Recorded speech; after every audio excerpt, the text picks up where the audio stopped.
2K Sports broadcasting from Miami as the Heat take to the hardwood at American Airlines Arena. Today's game finds the Grizzlies winding down their road trip. After dropping the first 3 games of the season, they need to turn it around. You know, taking a look at Memphis, they've managed their expectations well. I mean, they've been even keel, not too high, not too low on themselves, and in decent shape as we get deeper into the season. This is probably where they should be, I mean, to be honest with you, and I like it. I mean, what you want to do with the NBA season, you just want to take it week by week. You can't get too high or too low, and this team, if they continue to just do their work on a daily basis, they should be fine. Look at the opening lineup for the Memphis Grizzlies. Mike Conley and Tony Allen at the 1 and 2. Gay and Randolph make up the forwards. And it's Gasol at the 5, roaming the paint. And for Miami, Wade and LeBron are the wingmen. Chris Bosh and Udonis Haslem down low. And it's Chalmers in at the point. Guys, I don't think there's any question about it. It was the best season in Grizzlies franchise history last season. I mean, a team that was 0-12 in the playoffs, had never won a playoff game, upsets the top-seeded Spurs in really convincing fashion. It was clear they were a really difficult matchup for San Antonio. And they're on the break. All right, let's go over to the side. As soon as they made that steal, they were just off and running. Yep, and they acted on it, partner. That's an easy 2 points off the Pilsen. You know, guys, thinking back to Chalmers in the NBA Finals last year, he was one of the Heat's role players that I thought really ramped it up in a tough series and helped out the Big Three quite a bit. Now here's Conley. Really struggled in the loss against Oklahoma City.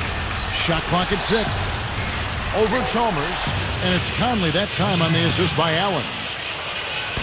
Conley's got his second bucket of the game to go. Well, you brought up Chalmers, Clark. I mean, he was really, really good in that final series against Dallas. He knocked down his three-point shots, did a nice job of running the club, and I think really made a case for being the future starting point guard for the Miami Heat. Here's Conley. After the Heat pick up 2. Comes up empty from 8 feet. Here's LeBron. He buries it. LeBron's now got his first basket of the night.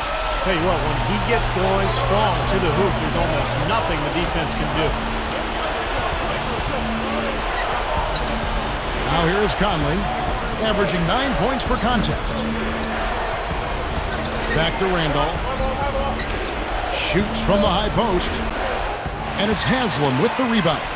Now you can see why the defense is willing to let him take that shot. That's really not his range. Clark, this offense has really been clicking. No doubt about it, giving the defense all kinds of trouble. And they're playing with so much energy offensively. The ball is really moving. Yeah, don't give up anything for free. I like that. Send him to the line. Yeah, they don't want to sit back and watch you lay it in. I mean, make them earn it. Make them earn it. Don't give up anything easy. And he makes the first. I'll tell you what, Mike Conley got that big extension from Memphis last season. They made a major commitment to him as their starting point guard of the future, and he's really gotten better. The Heat making a switch here. House is checked in. Sam Young's checked in for the Grizzlies. Henry comes in for Tony Allen.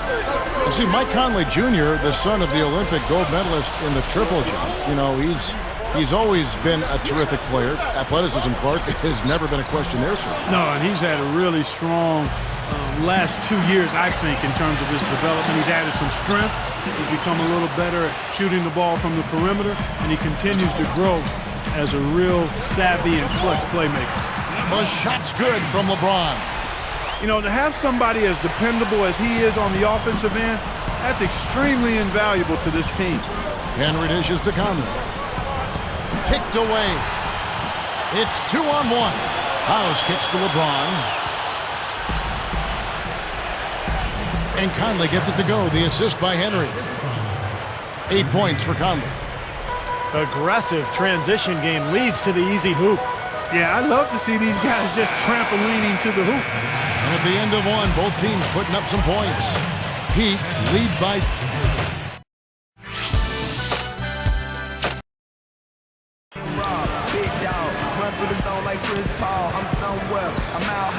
And we got a close game here as we get back to the second quarter.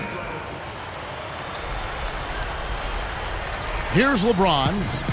He had a 12-point outing in their last game against Toronto. You got to wonder, has Miami set off a bit of an arms race in regards to talent with what they were able to pull off last year? Are other teams going to look to stack stars just to try to keep up?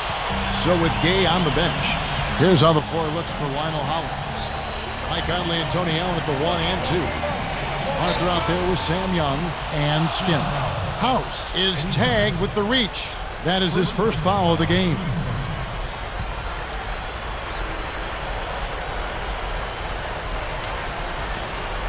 Here's Conley. The top of the key jumper is on the mark. Conley's got 10 points in the game. Mark, you brought up the stars wanting to play with each other. You know, Steve, it seems like that is the trend now in the NBA. Well, I think every player wants to play with great players. And it's all circumstantial, really. If you're a free agent and there's a team with cap room and you've got a partner who you want to play with and you can work it all out like Miami did, then that's great. But I think those circumstances are going to be few and far between. And finished off by LeBron. How's that for finishing with flavor? Absolutely fantastic. I think he was saving that one for a special occasion.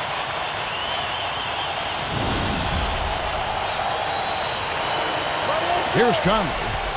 He's got 10.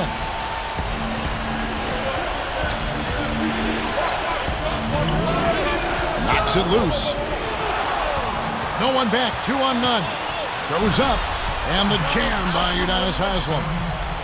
When in doubt, punch it down. As easy at 2 points as you can get. Safe to say that's a pretty high percentage shot, guys. You know, you go back to the finals, and I think Bosh certainly was a factor on the floor. He didn't have the best shooting percentage, but he got better as that series wore on.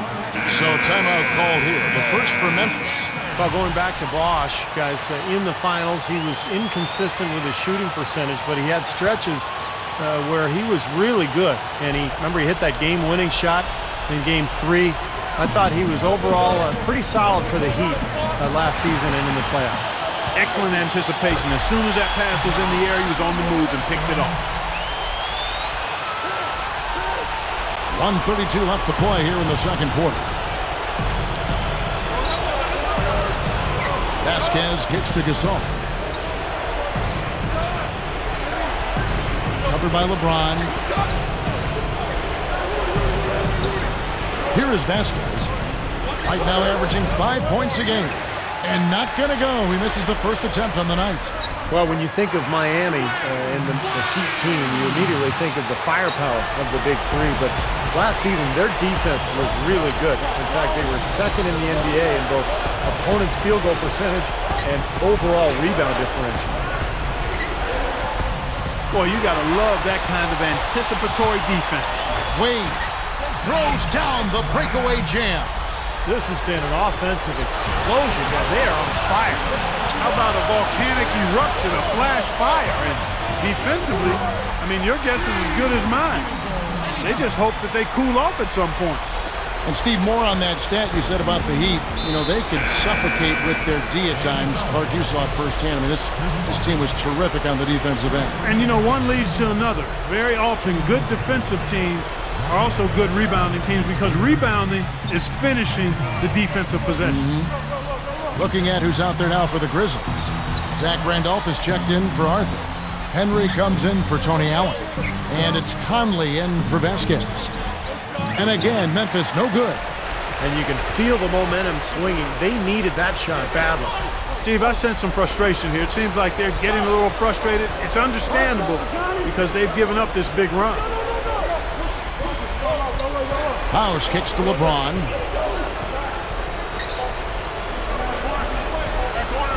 Three-pointer. And he beat the buzzer, but it's no good. And so that brings the first half to a close. Good evening. It's time now for your HP halftime report.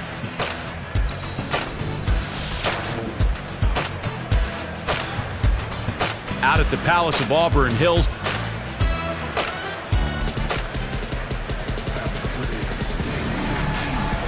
Welcome back, everyone, to the start of the second half. Big margin on our hands, but we'll see if that gap narrows down in the third and fourth quarters. The Heat leading by 15. Well, I really like the progress the Grizzlies made last season. Even though they made great progress, I think they actually took a step backwards as far as their record against the East. I mean, only 16-14 versus 18-12 the season prior, but they got going at the right time, right before the playoffs. Chris Bosh and Udonis Haslem down low. Wade and LeBron are the wingmen. And it's House in at the 1. That's the group in the game for the Heat. Here's Conley. 10 points for him.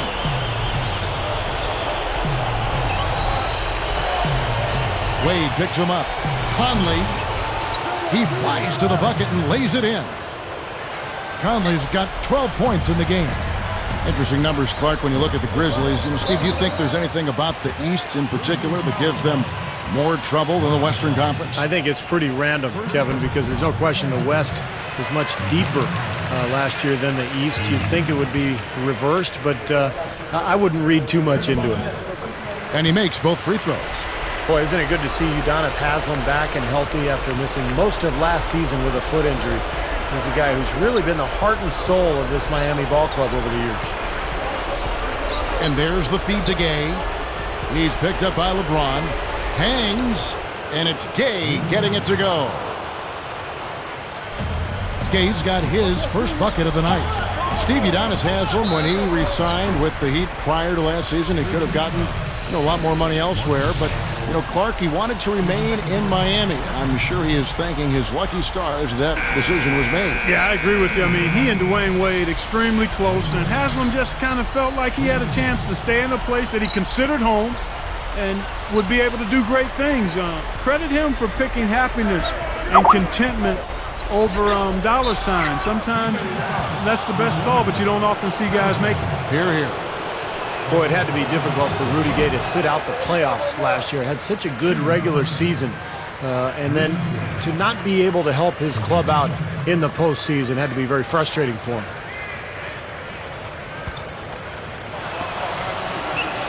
And he's good on the second.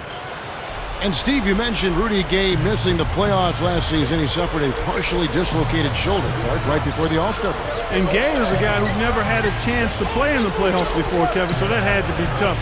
I think it'll certainly motivate him, though, to get back there this season, this time with him leading the way. No good. And the Grizzlies going the other way now. This game against Miami here, their first look at the Heat. Yeah, it's the only chance these home fans will have all season to see this club. They meet only one time in this building, so this should be something to watch. The point Steve makes about the one and only time these teams will meet in this arena this year is an interesting one, Clark. Yeah, I agree. I mean, Kevin, hopefully it's an exciting game to build up some intrigue for the final game of the series, but I think you got something there. He hits one and misses one, each at the line. And one thing you hear out of Memphis is that Mike Conley has really stepped into more of a leadership role. He's been much more vocal in that point guard spot. And he had a great season last year when Memphis made it to the playoffs. Smooth as silk on the finger roll. Conley's got 15. He's been producing all night. It's up to the rest of his team to start kicking in a little bit. The Grizzlies trail by 16. Rudy Gay on the wing. Covered by LeBron. And the Grizzlies tack on two more.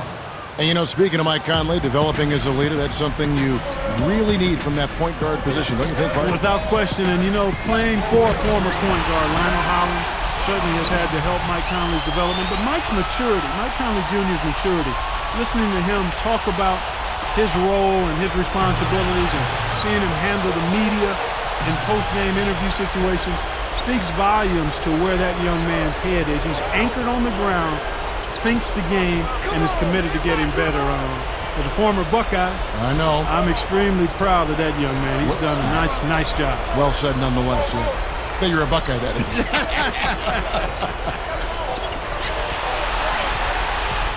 Now here's Wade. 12 points for him. Makes the alley-oop pass. Here's Gay. No luck. And as we end the third quarter, a double-digit deficit will make it tough. The NBA season continues to take shape. LeBron James and the Miami Heat take on Rajon. And now let's send it to our sideline reporter Doris Burke for our Sprite Spark of the game. Doris? Well, Kevin, for that great stretch the Heat just put together, they get the Sprite Spark Award. A big run in the second quarter has been the story in this one so far, and could stay that way if they hold this lead. We'll see if they can finish things out here in the fourth, Kevin. Terrific stuff, Doris. Thank you. That was quite a run they had, Clark. Yeah, I tell you what, Kevin, scoring bursts like that often tell the story, really. I mean, it's a no-brainer. And that's been the case today. I mean, that's what you'd have to point to, I think, is the defining moment in this ballgame. On the court for Memphis to start the fourth. Gay and Randolph make up the forwards.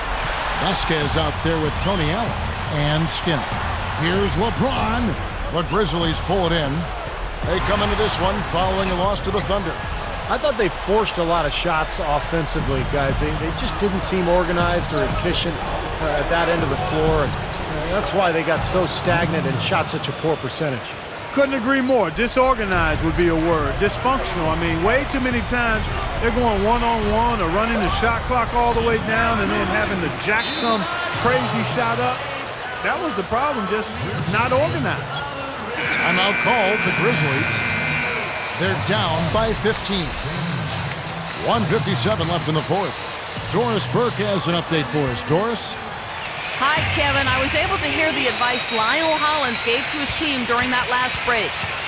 The only thing he addressed, the turnover situation. Telling his guys, we simply can't survive if you don't handle the ball properly. Slow it down and make smarter decisions. Let's see if they can do it, guys. They really executed well here offensively. Well, it's going to take a major catastrophe, a colossal collapse for them to not walk away with the win. James is whistled for reaching in. That is his first foul of the game. They may have to play a little less aggressively on defense because one more foul and they're in the penalty. Well, see, if you can be aggressive, but you just can't put your hands on folks. You got to move your feet. Here's Gasol. And it's going to be 2 free throws. Drew contact on the shot. And, you know, a lot of people thought Marc Gasol was throw-in in the trade that sent his brother Powell to the Lakers in 2008. But Marc Gasol has become a great player for Memphis in his own right. He hits the second from the line. And Marc Gasol, Steve, you know, a bigger body than his brother Powell. An inch taller at 7'1". And Clark a little bit heavier at 265. Yeah, he is. And he's actually lost quite a bit of excess weight, so he's really toned his body up since coming into the league. Not the fleetest of foot, but he's a capable defender and a pretty good low post presence offensively.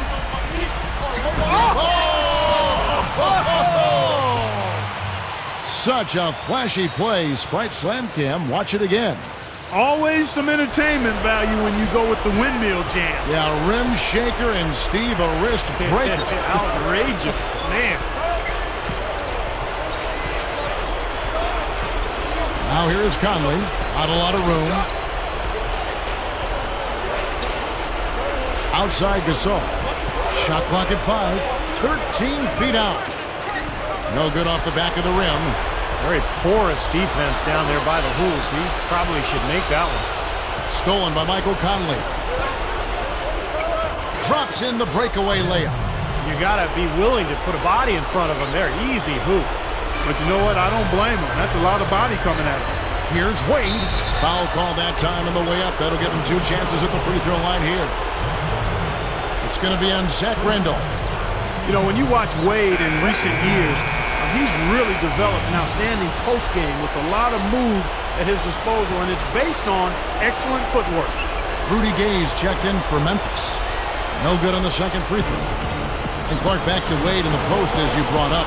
He has all the tools, don't you think, Steve, to go right at guards, right in that low portion of the lane. Yeah, Dwayne Wade can pretty much do whatever he wants on the floor. I mean, he's got such great ability athletically, strength-wise, speed-wise. Makes him almost impossible to guard. And I think as you see him get older, we'll see him more and more down on the block, particularly if he works on that footwork, a la Michael Jordan late in his career. Here's Allen. He dishes it to Conley. Kicks it to Randolph. Working on Bosch. Shoots from 12. Nice shot by Randolph. Here's LeBron. Wade outside. He kicks it to House. Knocked away. Stolen by Allen. They have been so disruptive